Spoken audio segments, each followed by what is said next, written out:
una mañana iniciaba clases después de una noche llena de lluvia y rayos. Ingresé al aula, saludé a los niños y salíamos a la práctica de educación física como cualquier día normal. Habían quedado charcos de agua de la noche anterior y a mis niños les llamaba muchísimo la atención, pero a uno en particular. Mientras todos realizábamos los ejercicios, Dani salía corriendo, pisoteaba los charcos y regresaba. Los niños le quedaban mirando y me decían, Maeta, póngale cero, llámele a la mamá, es malcriado, ¿no es cierto?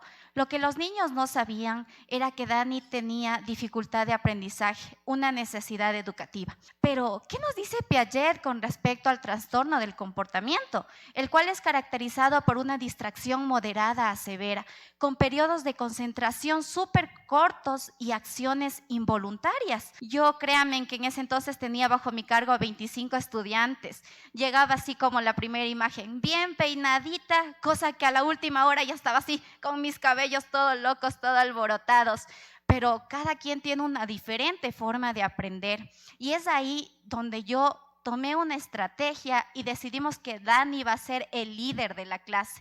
Nos imaginamos, porque ustedes saben que los niños tienen una imaginación y una creatividad que ustedes no se imaginan. Nos imaginábamos que éramos un barquito y fuimos trotando por cada uno de los charcos, pero con una sola condición, de que nadie podía mojarse los pies, porque si no ese barquito se iba a hundir. Cosa que cuando Dani ya quería meter los pies, los niños le decían, no, Dani, no, porque nos vamos a hundir. Y el barquito obviamente se iba a parar, ¿no es cierto? Pero bueno, me decía a mí misma, yo sé cómo tomar estrategias, cómo poder incluirle a Dani, pero mis niños no tienen ese conocimiento, ¿no es cierto? Cómo que diferentes personas aprenden de manera distinta. Entonces, ahí es donde nosotros queríamos buscar estrategias, cómo nosotros podríamos ayudarle a Dani en su proceso de enseñanza-aprendizaje.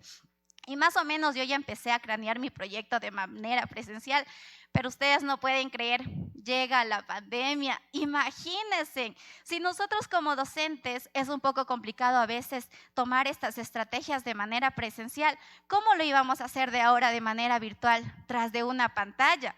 Entonces, pude evidenciar más bien que mis niños tenían poco conocimiento en cuanto a la inclusión. Pero, ¿habrá culpables en esta historia? ¿Será acaso que los padres no estamos hablando de inclusión en casa, de diversidad, de discapacidad?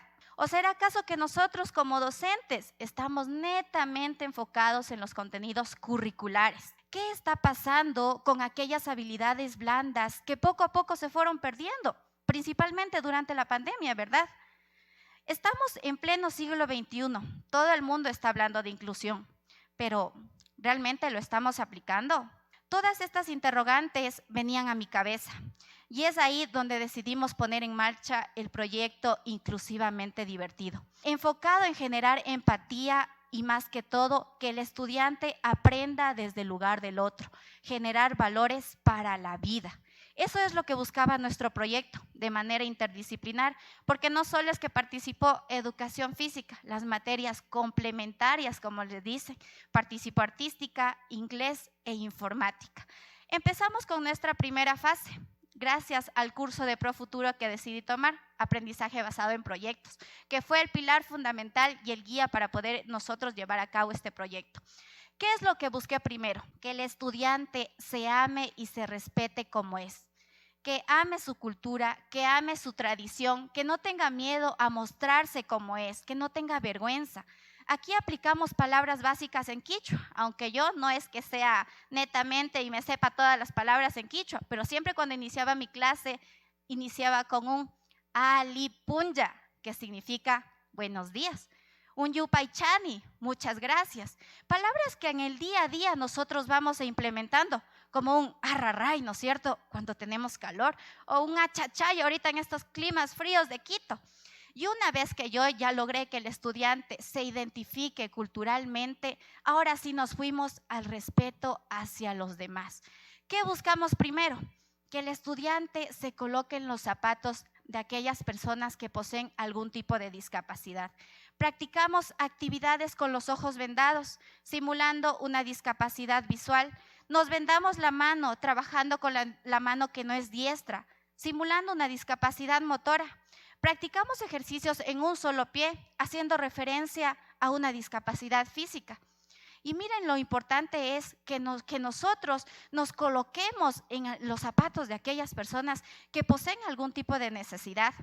Pero ahora, ¿cómo nosotros todos los valores que aprendimos para la vida, el respeto, la equidad, la solidaridad, cómo lo podía poner en práctica? Y es ahí donde decidimos nosotros vincularnos con la comunidad, con la sociedad, explotando nuestras creatividades, nuestras habilidades artísticas y desarrollando bebederos y comederos para aquellos seres vivos que no tienen voz, los animalitos de la calle.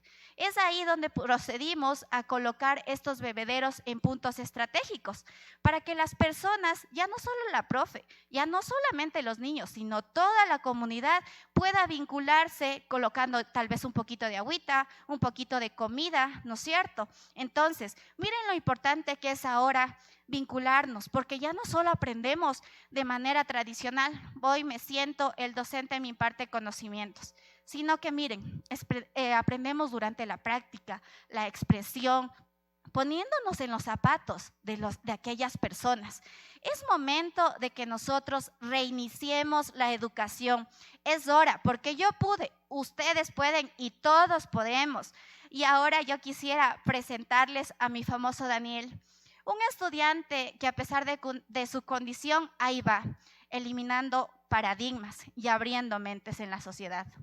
¿Qué es lo que nos dice básicamente? El niño que hablaba de los charcos, el que se me escapaba de la clase y pisoteaba los charcos y esperaba que yo practique los ejercicios y él ya estaba correteando por allá.